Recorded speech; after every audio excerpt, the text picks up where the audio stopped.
of the worst game launches in history. I'm saying it. It's got to be that bad of a game launch. I'm not being funny, but this game's made me spend more money than I was immediately hoping to spend on the game.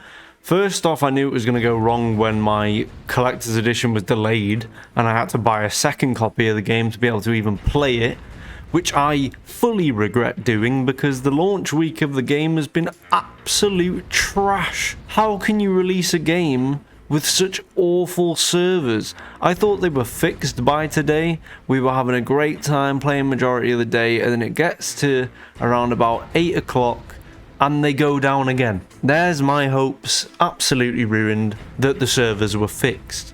The worst part is, I picked up the game on launch day, but the 3 prior early access days that people got, they were able to play the game because not as many people were on the servers, which makes sense. The worst part about this whole thing is the fact that they ran server stress tests on beta. On different beta occasions, they ran server stress tests. And people had the cheek to say to me that this game was going to differ from the beta weekends that we had. You people that were sticking up for the fact that I said this game was not ready for release yet are absolute morons. You're mongs. You're absolute idiots for thinking this game was ready to be released with the server issues they have. And the worst part is, this game is incredibly fun when you're able to play it. That is the worst part. It is so addicting and so fun when you're able to play this game. Yeah, there might not be many heists, but the replayability so far that I've had with my friend has been insane. It's such a fun game and such a different game to Payday 2. Obviously, there are things I miss from Payday 2, but that happens with any game that releases. It's just the fact that this game has came out with such terrible servers. And the worst part is, you know they've gone down, and then you go over to Twitter or X, whatever you want to call it, and they have immediately realized the servers have gone down again. But the thing is, they're not doing anything about this issue. The way these issues are fixed are people go to sleep and then they say the servers are fixed. I wonder why that is. It's because people have gone to sleep and the servers aren't as influctuated with players. It's not hard to understand that that's why they keep saying that the servers are fixed. They're not actually fixing these servers. Honestly, the best day we've had so far is today as I'm recording this, but I'm recording this at 10:30 at night and the servers have been down since 8 o'clock. So even today's not been a good day. The fact that the servers have been up all day since my friend was on at 8 o'clock this morning up until 8 o'clock at night is good for this game so far, because other than today, I can't think of another day where the servers have been up for this long. Each day that I have played so far, you've been able to play until around about 4 p.m. UK time, and then bang, there go the servers. On launch day,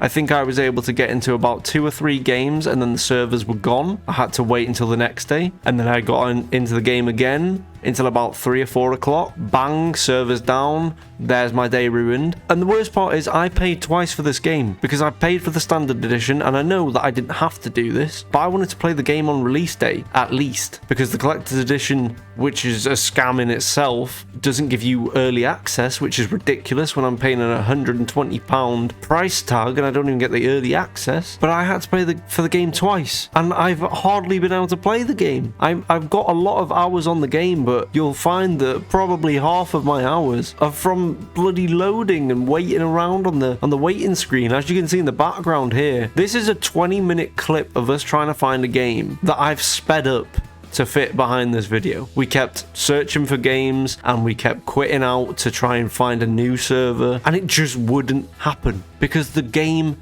is broken. And anyone that told me or tried to tell me it's a beta or whatnot in my previous videos where I said the game was broken, it's a beta, it's almost like they're trying to test it, you're all morons. You're all morons, and you'll hide under your rock and pretend that this is a normal thing. It's not a normal thing. The game shouldn't have been released with servers like this. The game should have had offline play. I couldn't care less if they don't want hackers in the game. It should have had offline play. I should be able to play this game solo without having to connect to the internet. And it's nothing to do with not being able to connect to the internet. It's nothing to do with about not having good enough internet for the game. I've got perfect internet, but it doesn't matter if I've good internet when I can't play on the servers. What's the point? There's no point in having internet with this game. Just give us offline mode. There are people that want to play this game solo without having to get on there, online. Let them do it. You allowed modders in Payday 2. What's the problem this time round? There is no problem. They're just causing problems for themselves with these awful servers so far. The game needs fixing, and it needs fixing soon. And there needs to be some sort of compensation for the amount of time wasted with... People have already got refunds on the game because of how broken it is, and I'd be very surprised if that player base comes back because of such a terrible start to the game. If I didn't enjoy Payday and I was a newcomer trying to try the game out and this was what I was shown when I first played the game, I'd never come back. I was in two minds of refunding the game as soon as I played it because of the way it is. Not only did I have to fork out money for a 4080 to be able to run this game, obviously I didn't need that graphics card for this, but I upgraded my graphics card to play this game. And so far, it's been nothing but buggy for me. And there needs to be some sort of compensation like heists or something, or maybe offline play. That'd be handy. But anyone that thinks this game is just perfect right now, you're absolute muppets and you need your head wobbling. See you later.